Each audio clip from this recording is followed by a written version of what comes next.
Oh. Oh. Take your time. Brexit is very stressful, obviously. Yeah. Oh, Brexit. Oh no. I bet everybody has said the same thing. Sprawdźmy w takim razie. Brexit's really sad for me.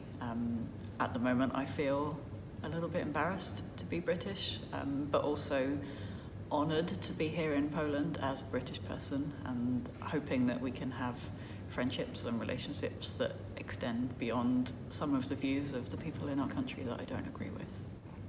Brexit is just unhappiness. I think that everyone who is paying attention to Brexit is unhappy, whether they want it or not. Yeah.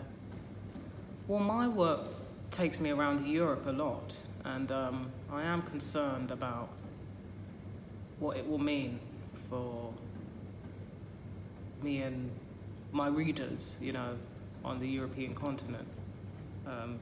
Whether or not it's going to put barriers, between us, whether or not I can see readers, speak to readers. So yeah, that is a matter of concern to me. Yeah, I think we're all obviously thinking about Brexit all of the time at the moment, and it's very stressful and very upsetting and also quite embarrassing to come to Europe, and kind of Brexit comes ahead of us, I think, and presents us in a very particular way that a lot of us don't personally feel. And I think, I guess as a writer, you try and work out how you can talk about that and how you can think about it within your writing. I hope everything will get better. I don't know if it will, but I feel optimistic, I think, rightly or wrongly. We're just completely heartbroken. Almost everybody I know will never recover from the Brexit vote. I believe very passionately that it should simply be revoked. The entire Brexit campaign was predicated on a series of lies, and also on speaking to elements in the British consciousness that are essentially racist, xenophobic, isolationist. And I'm very, very concerned that what has happened is that it has revealed something in Britain that was always there, but was never legitimised. And now people have a whole political movement that they can get behind that enables them to vocalise their most mean and their most unpleasant and their most racist feelings. And I'm really devastated by it. And I remember travelling for the publication of the Essex Serpent around Europe soon after the vote, and I went to Italy and Sweden, and they questioned me about it, and I just cried because you know, we're just devastated. And what's happened is that the UK is contributing towards a shift to the right and towards populism that's happening all over the world. I know it's happening here too. It's happening in Hungary. It's happening everywhere. And it has created a rift right the way through the UK. It's divided families, it's divided communities.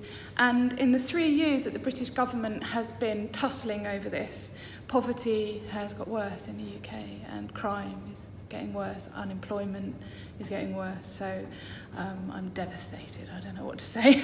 As a person who's always grown up in a UK that was part of the EU, the idea of leaving Europe is upsetting in a lot of ways, but especially I think as it seems to come hand in hand with the rise of some really upsetting far-right views in the UK, and it seems to be a phenomenon that's globally growing, and that's really scary. Definitely Brexit's been a big topic in the UK for many reasons. Well, I'm not from Great Britain, I'm from Ireland, so but it does have a big effect on Ireland as well. I think it's a great mistake that they're making. I think a lot of it is tied into this old idea of empire and a certain arrogance, perhaps. But it's going to affect Irish people as well, because of course we're the only land border between the EU and the UK. And they don't seem to be, the British government doesn't seem to be making any effort really to fix things. They want everything their own way, but they're the ones leaving the party. And I don't understand why they feel that they should be able to dictate the rules of leaving. I think the attitudes that have gone into Brexit probably are, like the reasons that people want to leave an organisation that has been there for so long, that has promoted peace, that has kept peace within Europe, that has helped all our economies. What it is in a national character that would make you want to step away from that and feel that you're too good for it. I think that's the interesting thing. I personally feel fatigued. I think a lot of Brits are feeling fatigued by Brexit news and Brexit tussles at the moment. You also seem to now have a frankly unelected government cabinet who are trying to take us down the absolute worst route possible for it. So you just sort of watch in despair, don't you? At least I do. Yeah. So I personally won't be writing about the intricacies of Brexit anytime soon. I might talk about the social impacts and the social ramifications, but I won't be writing about the intricacies. Yeah, I think a lot of writers have. I think Ali Smith's writing really, really wonderful things about Brexit at the moment, and other people are confronting it in their work. It's something I certainly don't feel ready to talk about, but I think Brexit's bringing up a lot of issues which are universal in writing, kind of division and the way that we view ourselves and, kind of nostalgia, which I think is really, really dangerous.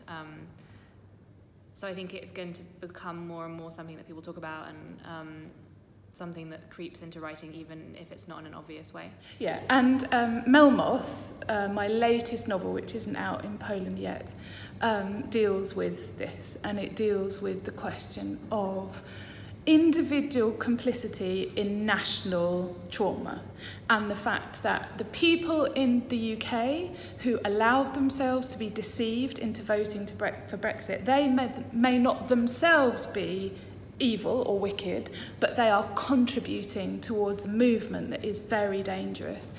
And so there's a lot of fiction coming out of the UK now which is dealing with this, either directly, Jonathan Coe's latest novel, Jonathan Lanchester's latest novel, and various other books, or, we all are thinking about it constantly.